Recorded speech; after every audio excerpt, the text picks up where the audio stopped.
Hello and welcome to Cambridge Community Television via Neighbor Media. I'm Maurice Wilkie, and this is the MLK weekend we're going into. And so if you're looking for some things in and around Cambridge, I actually found out that there's something going on right down the street on Mass Avenue, and it's actually at St.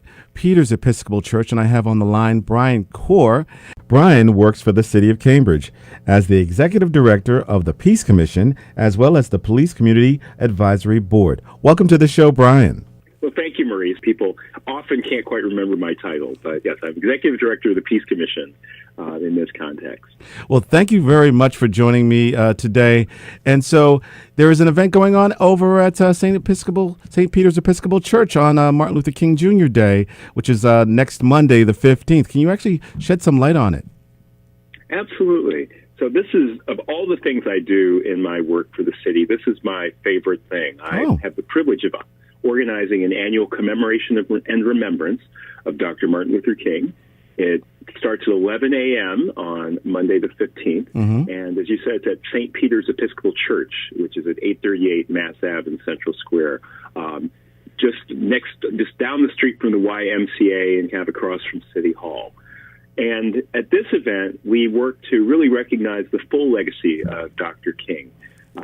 Sometimes we think of him as the person that said, "I have a dream." Sometimes he's remembered as a person that said, we need to help others.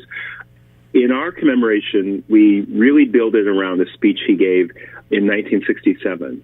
In fact, it was 1 year to the day before he died. Wow. And in this speech, he talked about what he called the giant triplets of racism, extreme materialism, and militarism. And so we actually use words that he said in that speech. We also have a speaker. Our speaker this year is Paul Paravano. Paul's one of the two government relations people, co-director of their Office of Government Community Relations. He is an amazing speaker, an amazing advocate, serves on many boards, and I'm very much looking forward to what he has to share with us. He is going to be reflecting on the challenges we face in this current moment, a pretty divisive time, and he's going to be offering reflections on harboring fear and hope. We also have music at this event. It's not all just words, so we'll have a chorus of members of different Episcopal churches singing a gospel song. We'll also have a professional gospel singer and another local singer, and we'll have a community singing of the song Lift Every Voice and Sing, which personally is important to me because I grew up in the 70s, and we, at every event and in a public forum, we sang the national anthem and what we often called the Black national anthem, Lift Every Voice and Sing. So I think there's something for everybody. We end after about an hour, and then we actually have an informal lunch down in the basement. It's free and open to all. Hopefully people can come to our event, participate, have some lunch.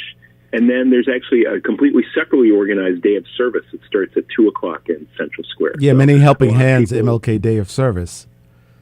That's right. And it's going to be happening over... people go on to do that. I love that idea. It's happening at the City Hall. Is it City Hall or the YWCA or both? And more. Oh. So we end our lunch at 1:45. Yes. And then at 2 o'clock, the Many Helping Hands Day of Service starts with a kickoff on the steps of City Hall, and then some people do projects at City Hall, the YWCA, the Citywide Senior Center, St. Peter's Episcopal Church, so all right there in the square. And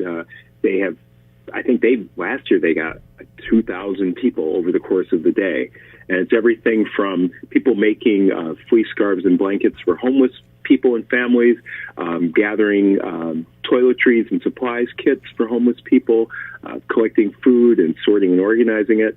So there's a lot going on that day, and really it's a family-friendly day to, as many people say, to have a day on, not a day off. I love that. And it sounds like it starts the whole week off. It seems like there's a whole week of different things people can do to commemorate Dr. King and his legacy. No, it's true. There are three other things that are being organized by some of my colleagues in city government. On Tuesday evening at the Central Square Library at 6:30, there's a commemoration that they've actually been doing for 43 years at the Central Square Library. and they will have Reverend Irene Monroe, oh yes, a local minister and blogger and writer. Yes, who does a lot of important work on issues of race and social justice. She'll be speaking. They've got light refreshments. So that's Tuesday the 16th, 6:30 Central Square Library. Thursday, January 18th, there are a couple of events. During the daytime at 1 p.m. at the Senior Center, there's an event organized for seniors but open to all called Misremembering Dr. King. And it's a retired professor from Boston University, Jennifer Yanko, who's written a book about really that idea that often people think of Dr. King as he wanted us all to be happy and live together, but that he really was an active campaigner against militarism, poverty, and racism. Yes, and so that's true. She'll be talking about that based on her book.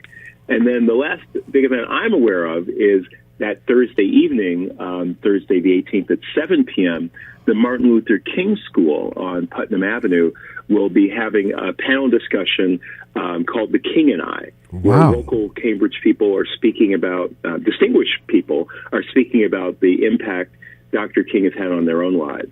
So that will feature City Councilor and former Mayor Denise Simmons, former City Councilor and State Rep Sandra Graham, and Carol Hill, who's a local activist who co-founded the MLK preschool and after-school programs. Oh. So there's a lot going on. There are, events for everybody and anybody, whatever your age, whatever your interests.